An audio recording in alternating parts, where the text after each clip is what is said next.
Et bien salut les amis, c'est WinSky, j'espère que tous très bien. Pour ma part, moi ça va super. Aujourd'hui les gens, on se retrouve pour une nouvelle vidéo, un nouvel épisode de Coaster Zone. Dans cet épisode, on va parler de l'histoire du célèbre constructeur de coaster Gerstlauer.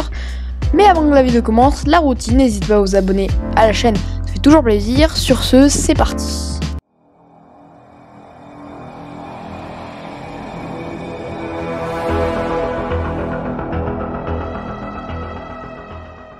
Gerstlauer est l'un des piliers dans le monde des coasters, avec en tout 100 coasters construits dans le monde.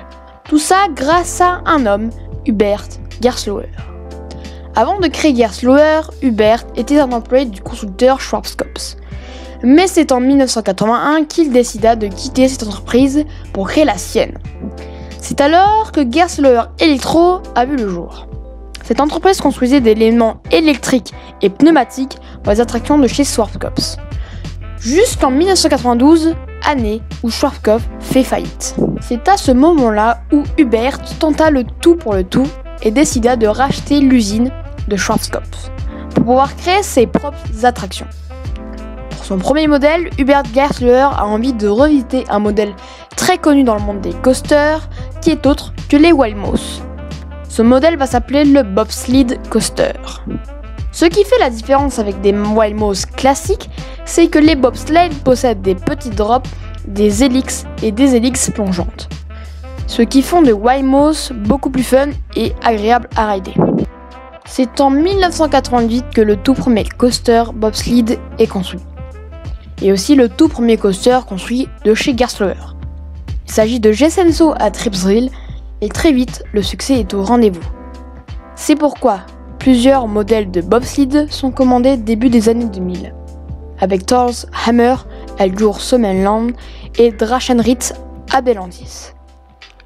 Un an après l'apparition des bobsleds, Gerstlauer sort un modèle de coaster familial. Les family coasters de chez Gerstlauer sont remplis de virages serrés, de S-turn et de petits airtime.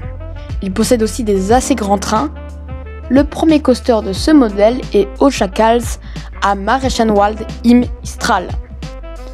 Mais le succès de ce modèle ne sera pas très présent, c'est pourquoi en 2014, Gerstlauer va reprendre en main les Family Coasters avec Fire Teaser Express pour les rendre plus originales avec des drops plus inclinés et des parties en backward. Les Family Coasters Gerstlauer sont désormais plus intéressants. Et aussi, plusieurs demandes ont été faites ces dernières années avec Pegasus Express au parc Astérix ou encore Wakala à Bellward. Refermons la parenthèse et revenons au début des années 2000. Gerstlauer vient de sortir son modèle de Family Coaster et quelques temps après, en 2003, Gerstlauer vont sortir deux nouveaux types de coasters. Le premier est le Junior Coaster. Celui-ci est assez similaire au Family Coaster, sauf que lui possède des plus petits trains et un layup moins rapide pour être plus destiné aux enfants.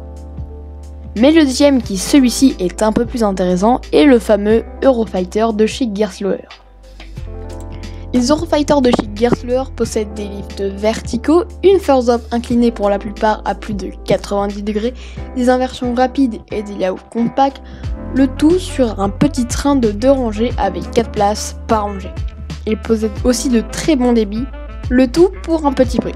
Le premier prototype est sorti la même année, il s'agit de Valsvinnet à Bommeland, un petit parc au Danemark. Le succès est vite présent, c'est pourquoi Gerstlauer va vendre plusieurs modèles d'Eurofighter comme Merci à toi Forza pour cette petite intervention dans cette vidéo. Pour en venir à la vidéo, le coaster possède une drop à plus de 121 degrés. Les Eurofighters sont les modèles de coaster les plus vendus par leur firme, avec en tout 25 coasters vendus et plusieurs demandes faites ces dernières années. Un an après le succès des Eurofighters, Gerstlauer sort un nouveau modèle de coaster qui sont les Spinning Coasters. Les Spinning Coasters de chez Gerstlauer sont un peu différents que des spinning classiques.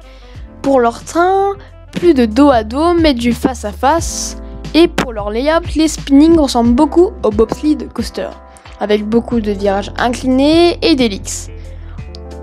En 2017, pour avoir plus de variété dans son catalogue, Gerstlauer propose 2 nouveaux modèles de coaster et c'est ainsi que Gerstlauer se rend compte que le nom Gerstlauer Electro n'est plus à leurs images, c'est pourquoi ils vont se renommer en Gerstlauer Amusement Ride.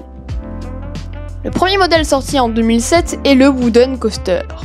Pour les Wooden Coaster, Gerstlauer collabore avec un autre constructeur qui se nomme Gordès Holzbau. Pour l'instant, qu'un seul coaster a été construit, il s'agit de Mammoth à Tripsdrill.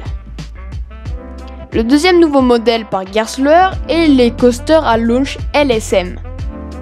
Tous les launch coasters Gerstlauer comportent comme premier élément un top hat et des petites successions d'inversions, de petits airtime ou d'helix.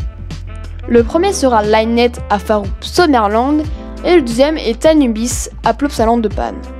Mais Gerstlauer vont sortir que 2 launch coasters LSM avant de mettre en 2013 leur launch coaster sur un autre modèle, les Infinity Coaster. Les Infinity Coaster sont le dernier modèle de coaster créé par Gerstlauer. Ils sont une version améliorée des Eurofighter. Avec de plus gros trains, on passe de 8 places pour un Eurofighter entre 8 à 32 pour un Infinity. Les Infinity Coaster sont des coasters extrêmement compacts et plus longs. Les harnais des Eurofighter seront placés par des larges barres. Comme pour les Eurofighter, ils possèdent des lifts verticaux. Pour le tout premier Infinity Coaster, Gerstlauer veut marquer le coup avec un bon gros coaster rempli d'inversions.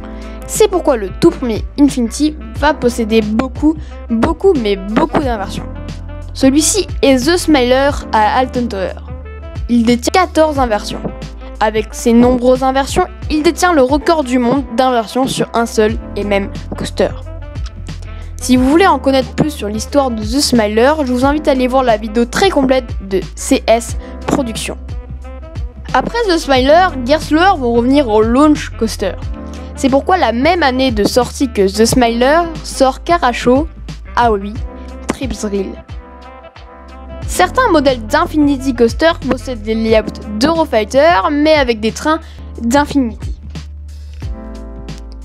Mais Gerstlauer ne construit pas que des coasters, il construit aussi des flat rides comme des Skyfly, où les passagers contrôlent leur propre avion avec des ailes rotatives, ou encore des polypes. Les polypes sont un modèle de flat bien sympathique et complexe à la fois. Pour résumer, Gerstlauer est l'un des plus grands constructeurs de coasters. Il a su se forger une belle place dans le monde des coasters en peu de temps. Et l'histoire de Gerstlauer est longue d'être terminée. Je pense qu'ils vont encore nous surprendre dans les prochaines années. Voilà, c'est tout pour cette vidéo. N'hésitez pas à me dire vos retours dans les commentaires. Sur ce, n'hésitez pas à liker, commenter, partager. Et moi, je vous donne rendez-vous pour de prochaines vidéos. Salut tout le monde, c'était Winsky, bye bye.